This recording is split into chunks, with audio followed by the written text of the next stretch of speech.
ठुकरा दो या प्यार करो कविता काव्य सरस बीबीए तृतीय सेमेस्टर। कविता का सारांश। उससे पहले कवियत्री का जीवन परिचय सुभद्रा कुमारी चौहान, जिसका आपको डिस्क्रिप्शन बॉक्स में दिया हुआ है, आप वहां से उसकी सहायता ले सकते हैं। कविता का सारांश कुछ इस प्रकार है। प्रस्तुत कविता में ठुकरा दो या प्यार करो कविता कुछ इस प्रकार है। देव तुम्हारे कई उपासक कई ढंग से आते हैं, सेवा में बहुमूल्य भेंट वे कई रंग की लाते हैं। धूमधाम से साज बाज से वे मंदिर में आते हैं, मुक्ता मणि बहुमूल्य वस्तुएं लाकर तुम्हें चढ़ाते हैं। मैं ही हूँ गरीबिनी ऐसी जो कुछ साथ नहीं लाई, फिर भी साहस कर मंदिर में पूजा करने को आई। धूप दीप नैवेद्य नहीं है, झांकी का श्रृंगार नहीं, हाय गले में पहनाने को फूलों का भी हार नहीं। कैसे करूं कीर्तन मेरे स्वर में है माधुर्य नहीं, मन का भाव प्रकट करने को वाणी में चातुर्य नहीं।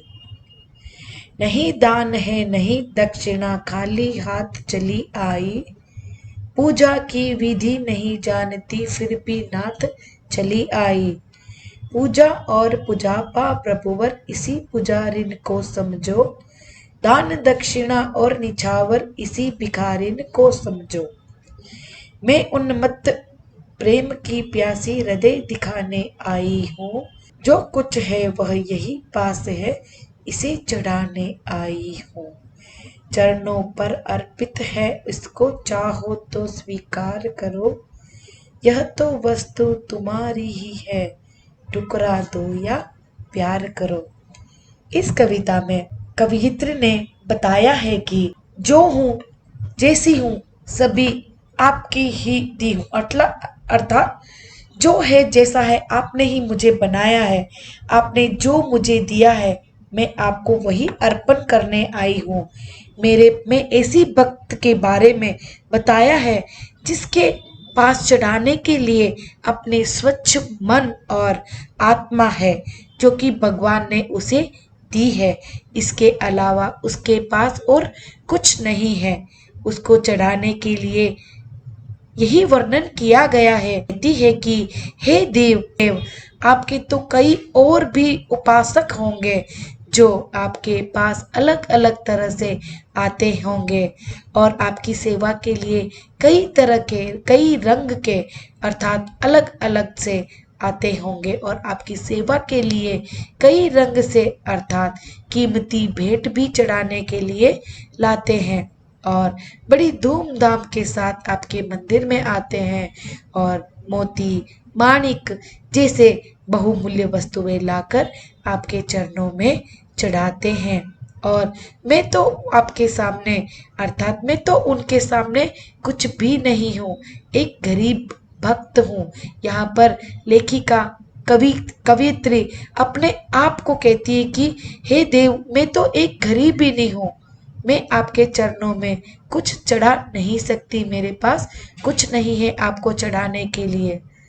जो आप अपने साथ आपके लिए कुछ लेकर नहीं आई हूँ, कुछ लेकर नहीं आई हूँ अर्थात मेरे पास आपको चढ़ाने के लिए कुछ भी नहीं है, फिर भी मैं साहस करके हिम्मत करके आपके मंदिर में पूजा करने चली आई। हे भगवान मेरे पास तो आपके लिए धूप दीप और चढ़ाने के लिए कोई प्रसाद भी नहीं है और न ही आपकी झांकी सजाने का सामान है, और तो और मेरे पास आपके लिए एक फूलों का हार तक नहीं है जो मैं आपको आपके गले में पहना सकूं। यहाँ पर भक्त अपनी बेबसी दिखा रही है कि वह खाली हाथ ईश्वर के दर्शन के लिए आई है और कहती है कि मेरी वाणी तो इतनी भी मधुर नहीं है जिसके भजन गाकर मैं आपको प्रसन्न कर सकूं, और मेरी वाणी में इतनी चातुर्यता भी नहीं है कि अपने भाव आपके सामने प्रकट कर सकूं, और मेरे पास तो दान दक्षिणा देने के लिए कुछ नहीं है। वह अपनी बेबसी बता रही कि हे देव, हे ईश्वर, मेरे पास ऐसा कुछ नहीं है जिसको भेंट करके मैं आपको प्रसन्न कर सकूं। मेरे पास जो कुछ है सभी आपका दिया हुआ है, वो सभी मैं लेकर आपके पास चली आई हूँ, आपके दर्शन करने खाली हाथ आई हूँ। हे नाथ, मुझे तो पूजा कैसे करनी है उसकी विधि तक पता नहीं है। मैं आपके पास ऐसे ही चली आई हूँ और दान दक्षिणा भी आप मुझे ही समझकर मेरी निस्वार्थ पूजा को स्वीकार करो। मैं अपने आप को दान करने आई हूँ। मेरे पास ऐसी कोई वस्तु नहीं है जिसको मैं दान कर सकूं, इसलिए मैं अपने आप को ही आपको पूरी तरीके से समर्पित करने आई हूँ। तो आप मेरी निस्वार्थ पूजा को स्वीकार कीजिए।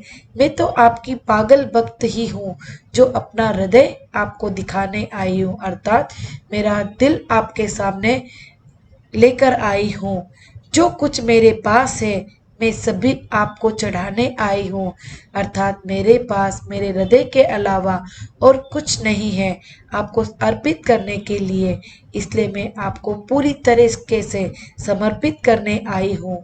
आप चाहे तो इसे स्वीकार कीजिए या आप इसको ठुकरा दीजिए, या मुझे आप प्यार कीजिए, अर्थात यह आपको आपका ही दिया हुआ अर्पण आपको ही अर्पण करने आई हूँ।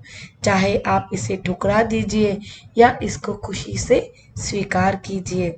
इसकी विशेषता बताई है कविता की। उपासकों द्वारा ईश्वर की आराधना करने का तरीके, अलग अलग तरीके बताए हैं। जैसे कोई कीमती चीजें लाया है, साज-बाज से आ रहा है, कोई नैवेद्य फूल सभी लेकर आ रहा है, किसी की भाषा में या शब्दों में माधुर्यता थी, वो सभी अलग अलग तरीके से भक्तों आए थे, वह दिखाया है। कवित्री ने अपने आप को ईश्वर की अनन्य भक्त के रूप में प्रस्तुत किया है और इसने अपने ईश्वर के सामने अपने आप को बिल्कुल एक गरीबिनी बताया है या गरीब बताया है। मंदिर में खाली हाथ पूजा करने आई गरीबिनी की मन स्थिति का वर्णन किया गया है। जो दिया है वह सभी ईश्वर का ही दिया हुआ है। ईश्वर का दिया हुआ उन्हीं को समर्पित करने के लिए बात कही गई है। ये इस कविता की विशेषताएं हैं। एक अंक के प्रश्नोत्तर कुछ इस प्रकार है। किसके कई उपासक है? देव के। ठुकरा दो या प्यार करो।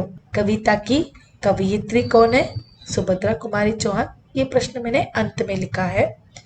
देव के पास कई धन से कौन आते हैं? सेवा में उपासक कई रंग की क्या लाते हैं?